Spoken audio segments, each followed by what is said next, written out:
número uno, por estar aquí con ustedes, compartiendo en este congreso precioso en el que yo creo. Y aparte, estoy también muy contento y es muy especial este día porque hoy es mi cumpleaños.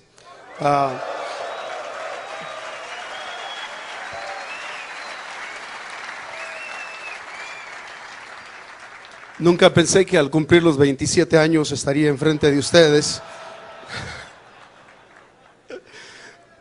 Bueno, los hombres no mentimos acerca de la edad, ¿verdad? Los hombres mentimos acerca de la talla de la cintura. Yo tengo amigos que siguen usando talla 32 cuando deberían usar 36 ya. Y cuando les preguntas qué talla usas, te dicen que 32.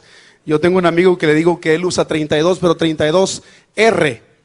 Porque cuando se quita el pantalón le queda rojo aquí en la cintura. Y si tienen curiosidad de cuántos años estoy cumpliendo 41 años este día. Yo sé que no se la pueden creer, ¿verdad? Pero Dios es bueno con algunos de nosotros, así que ¿qué le vamos a hacer? Daniel, ¿por qué no te vienes acá? Yo sé que a lo mejor ya estás cansado, ¿no? Bueno. Quiero invitarte a que abras tu Biblia en el Evangelio según San Lucas, del capítulo 24, del versículo 13 en adelante.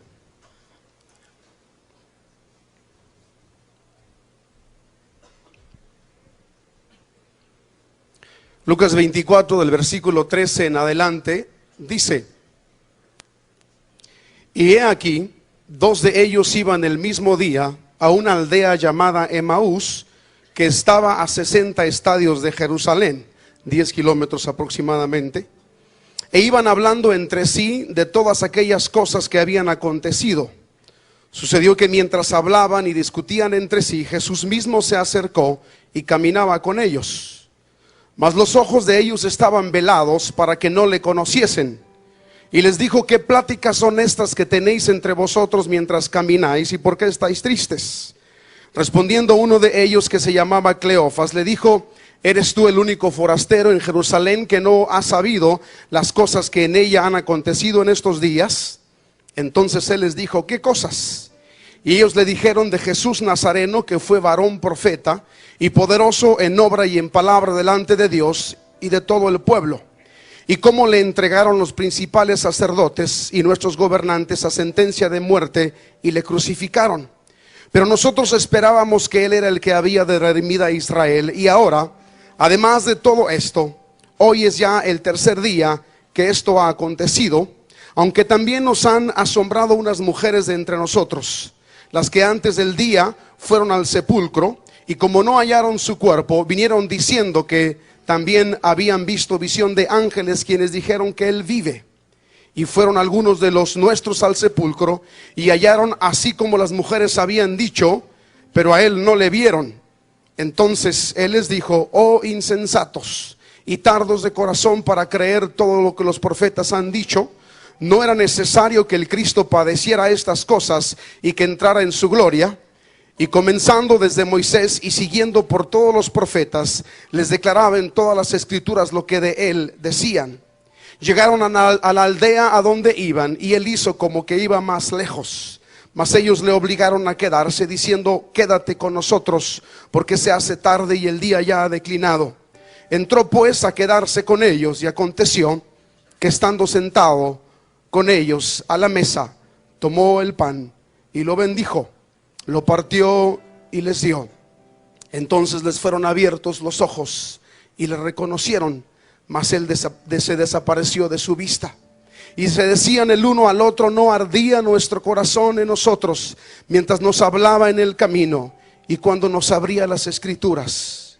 Y levantándose en la misma hora, volvieron a Jerusalén y hallaron a los 11 reunidos y a los que estaban con ellos, que decían: ha resucitado el Señor verdaderamente y ha aparecido a Simón. Repite después de mí esta oración: Señor Jesús, hemos venido a este congreso con hambre y sed de ti. con hambre de tu palabra. Queremos que nos hables en este momento. No queremos que nos hable Jesús Adrián. Queremos que nos hables tú, Señor. Toma en este momento de tu altar el carbón encendido y ponlo en los labios y en la mente de tu Hijo para que ministre tu palabra. No permita, Señor, que sus pensamientos y sus palabras sean un obstáculo para lo que tú nos quieres decir. En el nombre de Jesús. Amén. Esta es la historia de dos hombres. Dos hombres como tú y como yo. Pero dos hombres que tuvieron el privilegio de conocer a nuestro Señor personalmente cuando estaba aquí en la tierra.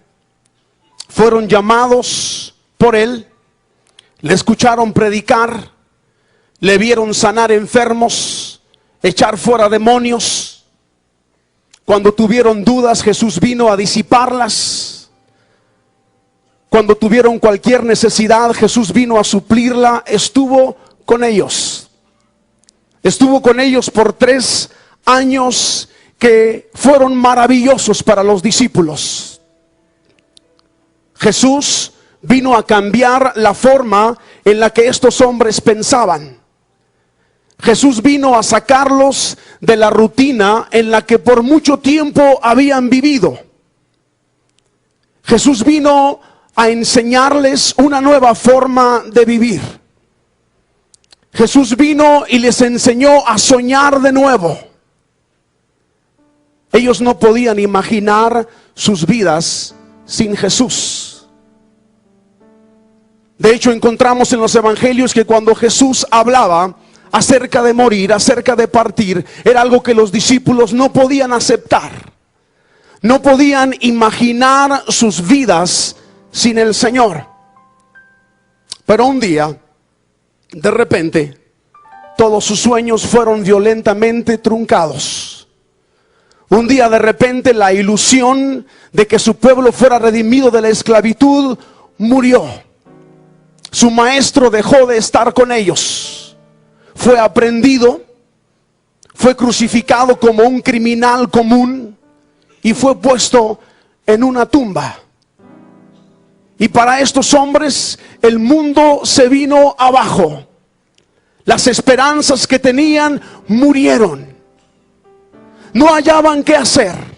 Y aunque Jesús les había dicho que resucitaría el tercer día, era algo muy difícil para ellos concebir en sus mentes, creerlo, entenderlo. Y esperaron hasta el tercer día. Pero como no tuvieron evidencia inmediata acerca de la resurrección, decidieron volver a su aldea. Decidieron volver a su casa. Y empiezan a hacer este recorrido de aproximadamente 10 kilómetros. Ya es tarde, la noche está cayendo y estos hombres van platicando, pero van cansados también. Los acontecimientos del fin de semana fueron muy fuertes para ellos y van cansados hacia su aldea. Pero aparte de ir cansados, van tristes también. Van desconsolados, van desilusionados. Van hablando de todo lo que ha acontecido, de todo lo que ha pasado. Van cabizbajos. Y de repente se acerca un caminante y empieza a caminar con ellos a su lado. Y les pregunta: ¿qué es esto que platican entre vosotros? ¿De qué hablan? Y por la angustia que estos hombres estaban experimentando, por la tristeza, por el desconsuelo, por la desesperanza, no se dan cuenta de quién acaba de acercarse y está con ellos caminando. Y empiezan a hablar con este caminante y le empiezan a decir: ¿qué no sabes lo que ha sucedido? Todo lo que ha pasado este fin de semana. Y empiezan a compartirle acerca de Jesús Nazareno. y cómo había hecho milagros y cómo había sido entregado y había habido falsos testigos en su contra y había sido crucificado. Sacan todo lo que hay en su corazón, toda la tristeza, cuentan todo lo que les está sucediendo. La razón de su tristeza se la cuentan a este hombre. Muchos de nosotros a veces nos sentimos como estos dos caminantes que van rumbo a Emaús. Cuando una enfermedad ha venido a nuestras vidas o a la vida de algún familiar cercano, cuando ha llegado la crisis económica a nuestra casa, cuando como hombres sentimos que no podemos proveer para nuestra familia, para nuestra esposa, para nuestros hijos, cuando hemos emprendido un negocio y ha fracasado y hemos emprendido otro y ha fracasado, cuando hemos sido traicionados por algún socio en algún negocio, cuando muere algún ser querido, empezamos el camino de Jerusalén a Emaús, como lo hacían estos hombres. Porque el camino a Emaús parece ser el camino de regreso a casa. Pero déjame decirte que el camino a Emaús no es el camino del regreso a casa. El camino a Emaús es el regreso al lugar equivocado. Es el regreso a la autolástima, a la conmiseración. Emaús representa la retirada. Emaús representa la renuncia. Todo ha terminado para mí. No puedo con estos problemas. No puedo con esta situación en mi vida. Voy camino a mi casa. Voy camino a Emaús. Cuando el hijo pródigo estaba en aquella tierra lejana y estaba cuidando los cerdos de un extraño, tenía tanta hambre que deseaba poder comer las algarrobas que comían los cerdos. Pero cuando está en esa situación, cuando está en esa condición, piensa en su casa. Debo regresar a casa. En la casa de mi padre hay abundancia de pan. Voy a volver a mi casa y voy a ser siquiera como uno de los jornaleros de mi padre. Cuando estamos pasando por situaciones difíciles en nuestra vida, queremos regresar a casa. Pero es muy fácil confundir el camino de regreso a casa con el camino de regreso a Emaús. El camino a Emaús, repito, es el regreso a la autolástima, a la conmiseración, a que se nos dé una palmada en la espalda y se nos diga que todo está bien, que no nos preocupemos, que las cosas van a funcionar. Cuando estamos en problemas, tristemente, muchos de nosotros optamos por la retirada. Pero la retirada es lo peor que tú puedes hacer. La retirada significa hacer paz con el enemigo. Cuando tú renuncias a tus sueños, cuando tú renuncias a tus ganas de servir al Señor porque no has podido, estás haciendo paz con el enemigo. Jesucristo dijo: cuando el hombre fuerte, armado, guarda su palacio, en paz está lo que posee. Satanás es el hombre fuerte. Y cuando tú no opones resistencia a las cosas que Él ha venido a hacer a tu vida, estás haciendo paz con el enemigo. Y todo está en paz en el palacio.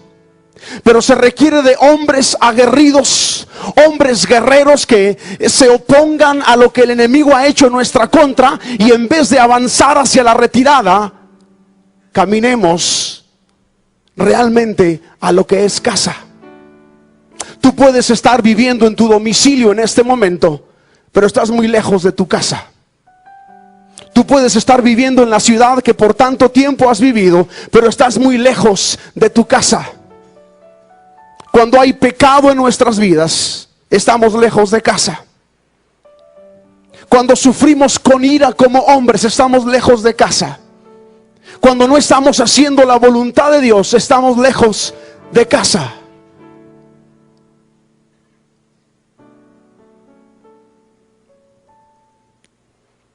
Y esos hombres van caminando, pero entre más caminan, más se alejan del lugar donde deben estar. Yo no sé, pero hay una enseñanza dentro de la iglesia que tiene que ver con lo siguiente. Cuando estamos a punto de tomar una decisión, la mayoría de nosotros decimos, como sentía paz, pues me di cuenta que era la voluntad de Dios. Y como no sentía paz, me di cuenta de que no era la voluntad de Dios. Entonces no hice eso que iba a hacer. Y aunque yo puedo entender lo que se trata de decir con esta declaración, yo no creo que sea totalmente bíblico lo que estamos diciendo. Porque tú y yo podemos estar en medio de una guerra. Tú y yo podemos estar en medio de una situación muy difícil, sin paz en nuestro corazón, afligidos por las circunstancias que están pasando a nuestro lado, y podemos estar en medio de la voluntad de Dios. Y déjame explicar. Las últimas 2 semanas de la vida de Jesús fueron 2 semanas de agonía, de angustia, de tristeza. Él hablando con sus discípulos, y cuando los lleva a orar al huerto del Getsemaní, les dice: mi alma está angustiada hasta la muerte. Jesús, el Hijo de Dios, estaba angustiado en ese momento. Y les dice a los discípulos: quédense aquí a velar conmigo. No quiero estar solo en este momento tan crucial.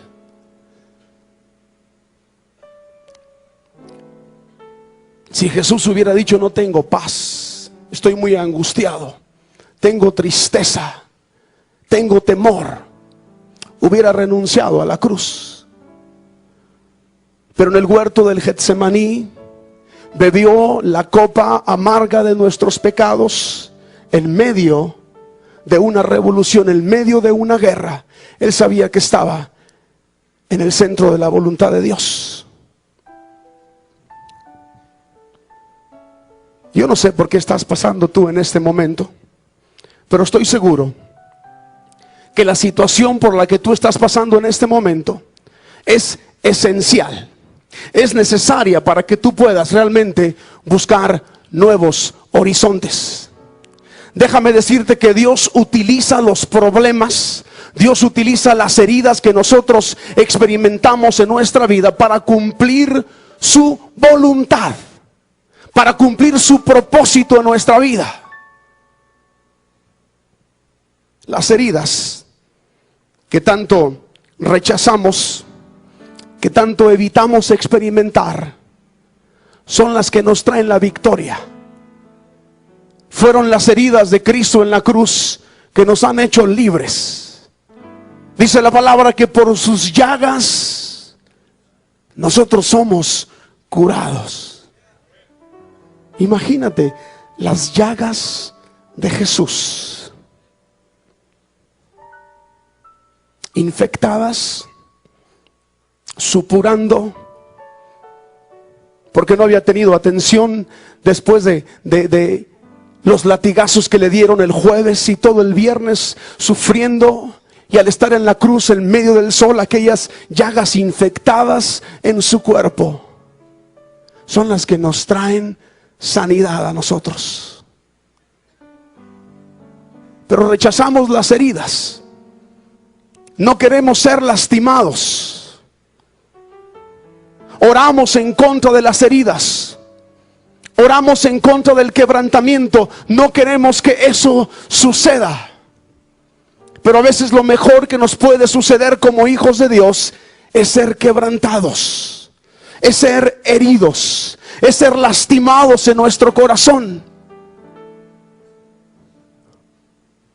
Cuando Jacob lucha con aquel ángel, después de terminar de luchar con él, dice la Biblia que el ángel lo bendijo allí, en ese momento lo bendijo.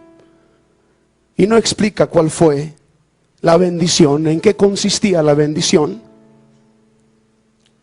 pero podemos especular.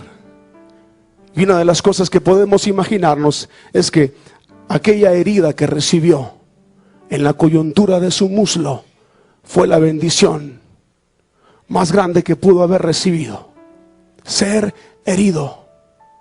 A partir de ese momento en su vida, Jacob cojeaba. Y cada vez que él caminaba estaba esa señal de esa lucha, de ese encuentro que había tenido con Dios. Y cuando quería volver a la misma vida de antes, al patrón de conducta que lo caracterizaba, tocaba su herida y recordaba ese tiempo de lucha, de agonía, cuando Dios lo transformó, cuando Dios lo cambió. Muchos de ustedes vinieron a este congreso heridos.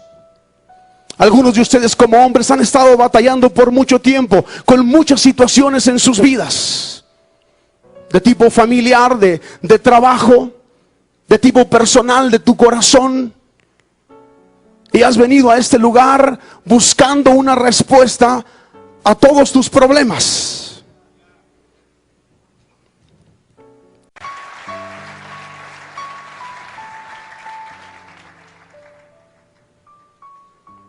La mayoría de la gente que testifica haber sido bendecida por Dios, casi siempre lo fueron después de haber sido heridos.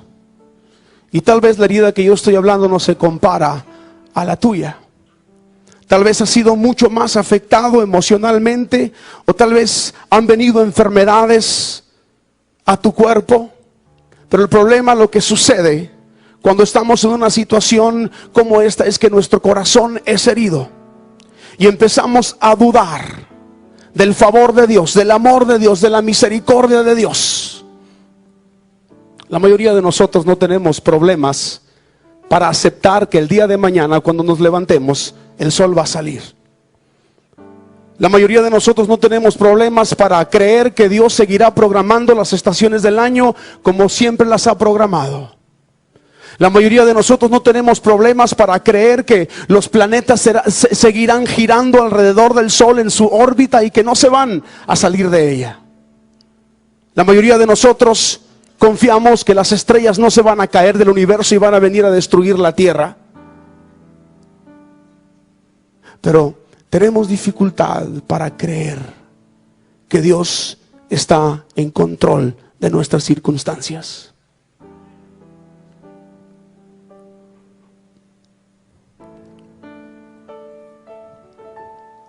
¿Sabes? Necesitamos las heridas para ser cambiados, para que se acabe nuestra incredulidad. La incredulidad de Tomás terminó el día que tocó las heridas. Él dijo: yo no voy a creer, aunque le dijeron que había resucitado el maestro. Él dijo: yo no voy a creer hasta que yo pueda poner mis dedos en las heridas de sus manos y en su costado. Hasta entonces voy a creer. Y un día que están todos reunidos en una casa, con las puertas totalmente cerradas, el Señor se aparece en medio de ellos y viene con Tomás y le dice: ven, Tomás, tócame, toca mis heridas. Y eso fue suficiente para que Tomás dejara de ser un incrédulo.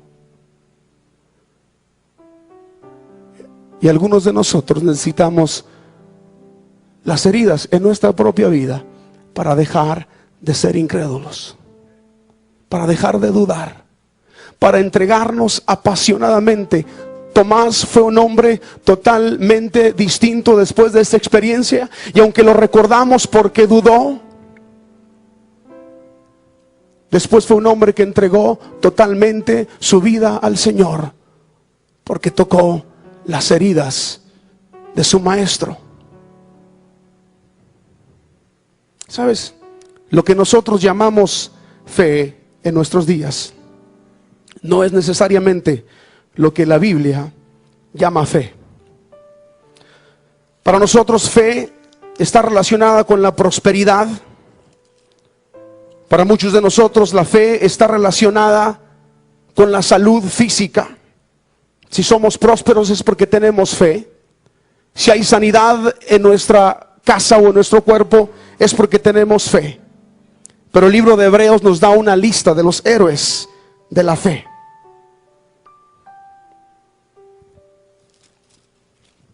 Y quiero leerte la lista de estos héroes.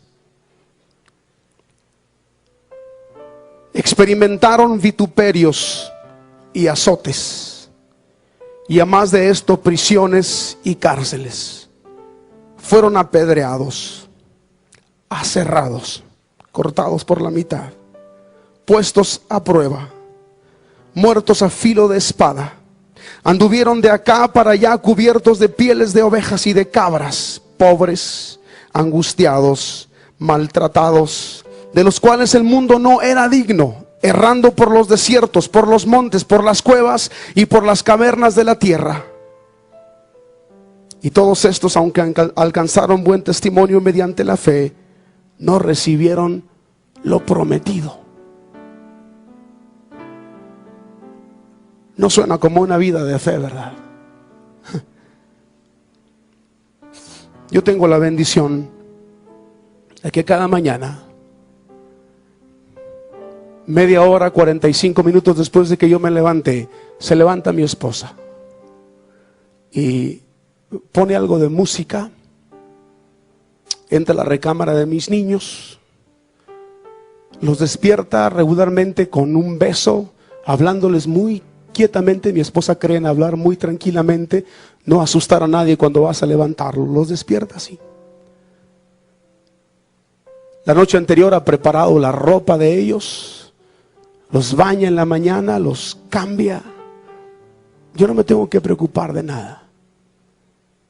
Cuando ella está haciendo todo esto, yo entro a bañarme después de haber hecho otras cosas antes. Y cuando salgo del baño, puedo oler café y puedo oler el desayuno que ella ha preparado. Y nada más voy a la cocina y me siento a comer con mi esposa, a desayunar con mi esposa y con mis hijos. Después de desayunar, regularmente me despide, me da un beso y me voy a la oficina. Y cuando regreso a mediodía, me recibe con un beso, hay comida. Soy muy bendecido. Pero si sales de mi casa y caminas unos cuantos metros a la quinta casa, después de salir de mi casa, y se te permite entrar a esa casa, encontrarás a otra pareja cristiana. Pero en la mañana no hay música, no hay besos y caricias para los niños, no hay desayuno servido para la familia, porque la esposa está en cama. El cáncer se la está comiendo por dentro. Hace días mi esposa fue a visitar a esta mujer, y cuando vino me dijo: lo que me dio más tristeza fue ver a este hombre. Cuando abrió la puerta, puedes ver la angustia en sus ojos, la tristeza, desaliñado, mal vestido por la situación en la que está pasando. Y yo me pregunto si se requiere más fe para tener la bendición que yo tengo, o para vivir en las circunstancias que este hombre está viviendo ahora. Hemos confundido las cosas. Hemos despreciado aquello que nos hace fuertes. La debilidad nos hace fuertes. Estos hombres siguen caminando, hablando con Jesús. Y el tiempo pasa tan rápido que llegan a la aldea donde van. Y cuando llegan a la aldea, Jesús hizo como que se iba de largo. Encontramos que el Señor hace eso en varias ocasiones en el Nuevo Testamento. Cuando va caminando sobre el mar y están los discípulos afligidos arriba de la barca, hace como que va de largo. Y ahora también hace como que va de largo. Porque Él quiere el clamor de nuestro corazón. Y los discípulos le dicen: Señor, quédate. No sabían quién era, pero lo que este hombre hablaba les daba esperanza. El Señor, quédate. ¿No ves que se hace tarde? El día ha declinado, quédate con nosotros. Y Jesús decide quedarse con ellos y entran a la casa. Y cuando entran a la casa, se sientan a la mesa y empiezan a compartir juntos la cena. Jesús toma el pan, lo parte, lo bendice. Y en ese momento, sus ojos son abiertos y reconocen a Jesús. ¿Sabes?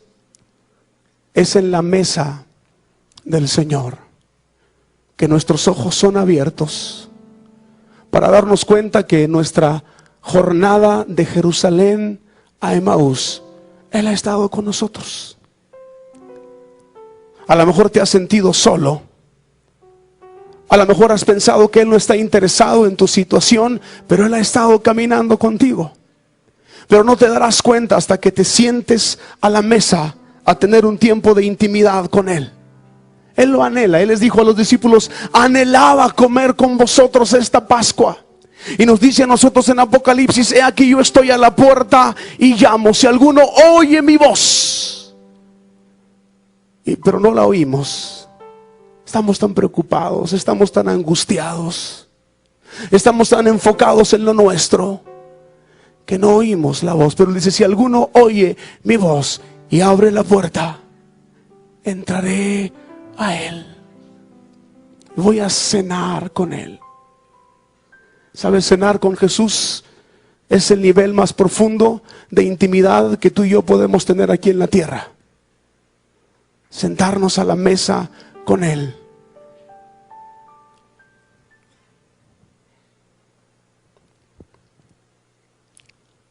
No sigas dando vueltas en el desierto cuando el río Jordán está a la vista. No sigas llorando por Saúl cuando Dios ya se ha provisto de un David. No digas: si hubieras estado aquí, mi hermano no hubiera muerto. Él es la resurrección y la vida. Lo único que tienes que hacer es venir a la mesa y sentarte con Él. ¿Y sabes qué? Yo creo que en este congreso la presencia de Dios quiere venir de una manera tan tierna sobre ti, para enseñarte que en medio de todo lo que estás pasando, Él está contigo. Y a partir de esta situación, de esta crisis en tu vida, vienen nuevos horizontes. Viene una nueva vida.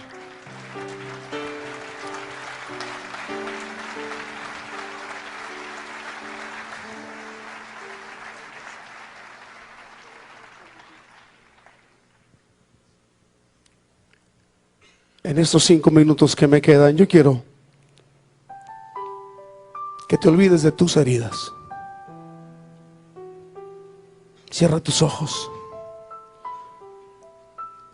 y piensa en sus heridas.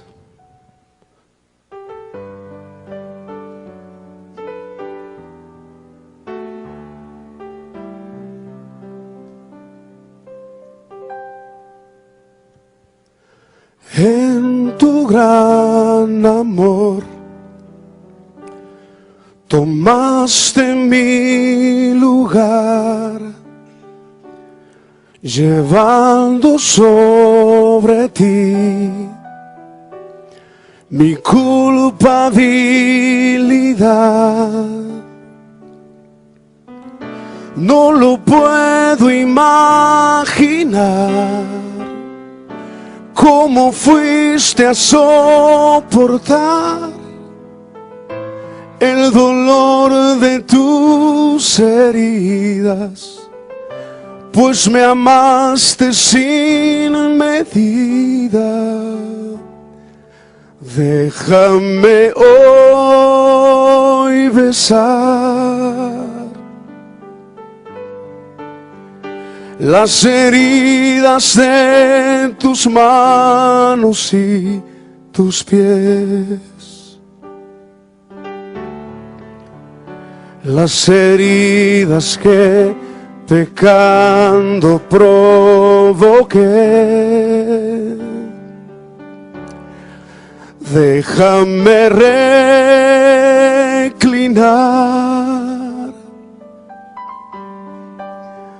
mi mejilla en tus espaldas y llorar por haberlas lacerado en mi maldad. No merecía tanto amor.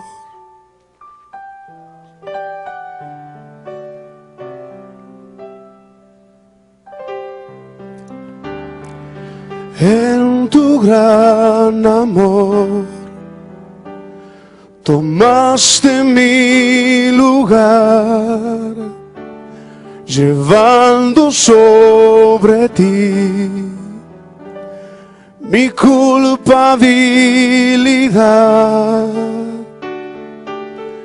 No lo puedo imaginar, cómo fuiste a soportar el dolor de tus heridas, pues me amaste sin medida.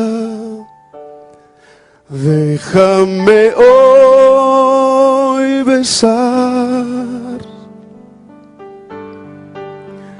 las heridas de tus manos y tus pies,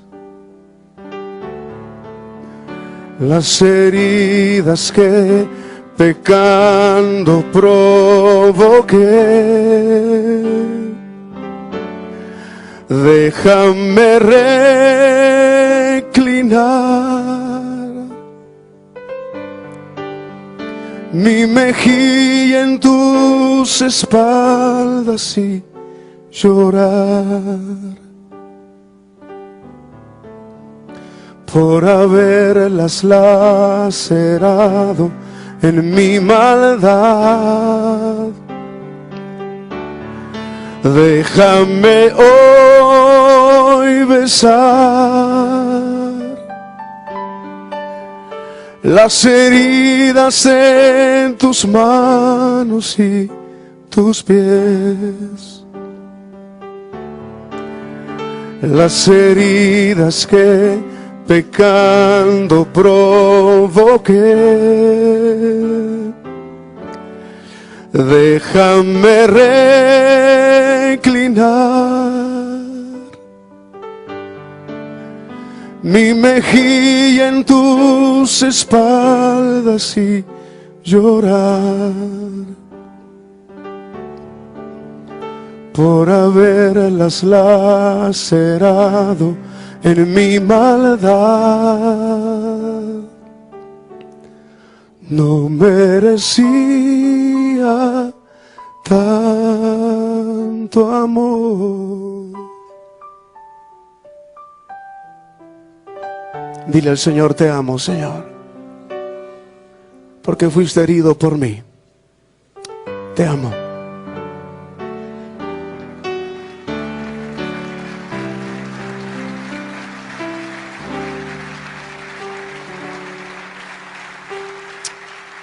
Dios les bendiga.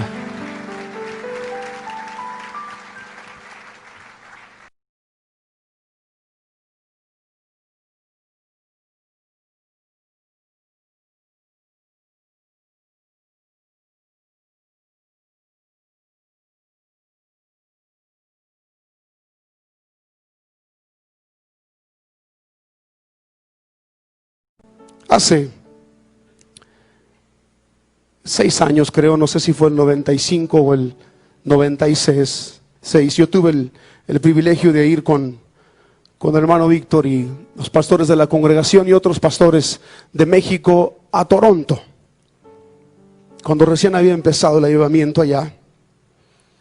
Y llegamos a Toronto y pues lo primero que hicimos después de una reunión es ponernos en fila para que oraran por nosotros. Y yo estoy en la fila parado y tengo mis ojos cerrados y alguien viene y pone sus manos sobre mí. Y caigo al suelo. Y en cuanto caigo al suelo, empieza a suceder algo que yo nunca en mi vida había experimentado. Empiezo a tener una visión. Y la visión que yo empecé a tener fue la siguiente. Yo iba entrando a una caverna y al fondo de esta caverna, o adentro de esta caverna, yo podía ver una luz verde muy tenue, muy difusa. Y en la visión me empiezo a caminar hacia esta luz, curioso de ver de qué se trata. Y voy entrando más en esa caverna. Me voy acercando más a la luz. Y después de caminar unos momentos llego a donde está la fuente de esta luz. Y la fuente de esta luz era lo siguiente. Había una piedra preciosa, verde, muy bonita, grande. Y debajo de esta piedra preciosa había un reflector que estaba tratando de brillar a través de esta piedra preciosa. Pero arriba de esta piedra había una capa, había una costra de tierra, de piedras, del lodo que se había secado. Por eso la luz era tan tenue. Cuando vi esto, sin saber de qué se trataba, yo empecé a llorar. Acostado, tirado en el suelo, empiezo a llorar y le empiezo a decir al Señor: Señor, rómpela. Refiriéndome a la capa. Rómpela, rómpela.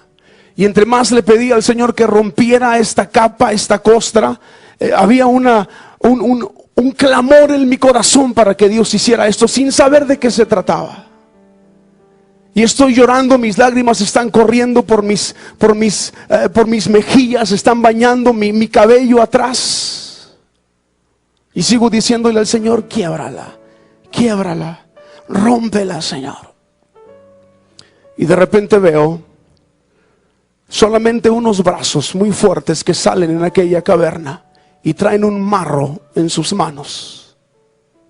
Y empiezan a dar de golpes a esta piedra preciosa. Y cada golpe que esta piedra preciosa recibía, volaba un pedazo de esta capa. Una piedra por aquí, un pedazo de esta capa por allá. Y cada vez que había un golpe, salía un rayo de luz de donde había caído esa parte. Y eso me emocionaba más y le decía al Señor: quiébrala, quiébrala, Señor, quiébrala.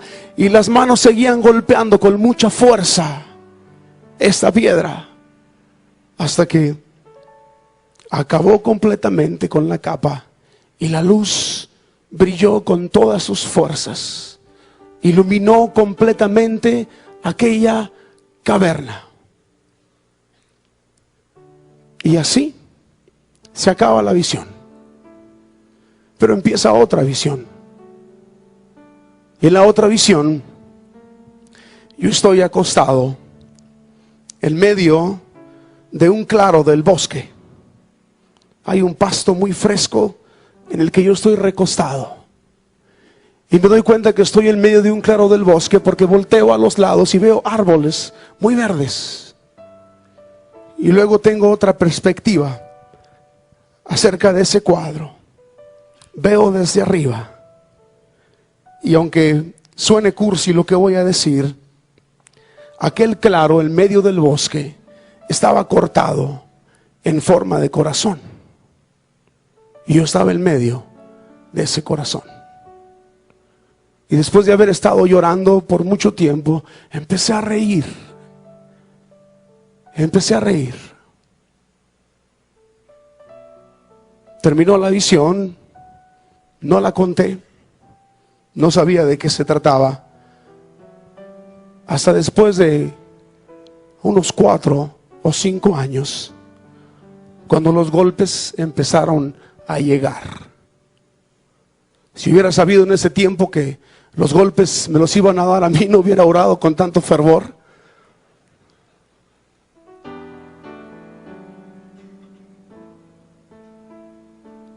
Varias cosas empezaron a pasar en mi espíritu, en mi corazón. Físicamente me enfermé, pero aunque la enfermedad física no era nada grave, trajo otras consecuencias de tipo emocional a mi vida.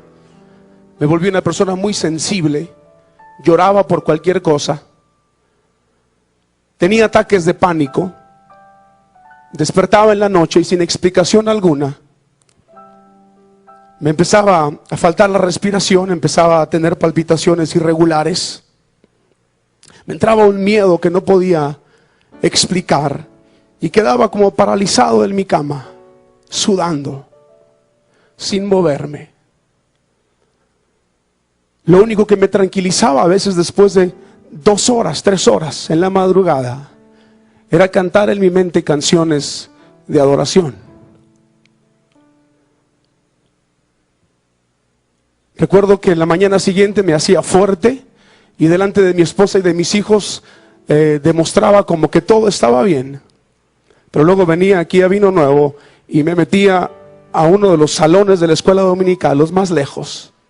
Y ahí lloraba, sin saber qué era lo que me estaba pasando por dentro. Lloraba delante de la presencia del Señor. Quítame, ¿qué está pasando en mi mente, Señor?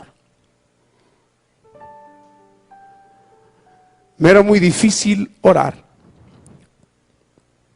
pero Dios me estaba dando golpes, porque Él quería cumplir su propósito y su voluntad para mi vida.